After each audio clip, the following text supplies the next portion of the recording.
சிவகங்கை மாவட்டம் காரைக்குடி வடக்கு காவல் நிலையம் எதிரே மகிழ்ச்சி என்ற பெயரில் ஈரோடு மாவட்டத்தைச் சேர்ந்த சிவகுமார் என்பவர் நிதி நிறுவனம் நடத்தி வந்துள்ளார். இதில் முதலீடு செய்தால் கூடுதல் வட்டி தரப்படும் என்பன போன்ற பல கவர்ச்சிகரமான அறிவிப்புகளை வெளியிட்டதன் பேரில் இதனை நம்பி சிவகங்கை, புதுக்கோட்டை, ராமநாதபுரம், மதுரை உள்ளிட்ட பல்வேறு மாவட்டங்களைச் சேர்ந்த ஏராளமானோர் முதலீடு செய்துள்ளனர். இந்நிலையில் கடந்த ஆண்டு திடீரென நிதி நிறுவனத்தை மூடிவிட்டு ஊழியர்கள் உட்பட அனைவரும் தலைமுறையாகினர். தாங்கள் ஏமாற்றப்பட்டதை அறிந்த பாதிக்கப்பட்ட முதலீட்டாளர்கள் சிவகங்கை பொருளாதார குற்றப்பிரிவு போலீசில் புகார் அளித்தனர்.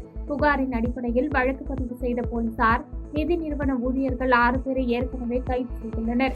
நேற்று அதன் இயக்குநரான ஈரோடு சூரம்பட்டியைச் சேர்ந்த சிவகுமார் என்பவரை கைது செய்த பொருளாதார குற்றப்பிரிவு டிஎஸ்பி ராமச்சந்திரன் மற்றும் ஆய்வாளர் மாரீஸ்வரி தலைமையிலான போலீசார் அவரிடம் மோசடி குறித்து தீவிர விசாரணை நடத்தி வருகின்றனர். பாதகம் செய்பவரை கண்டால் நாம் பயங்கொள்ளலாகாது பாப்பா, மோதி மிதித்து விடு பாப்பா, அவர் முகத்தில் உமிழ்ந்து விடு பாப்பா.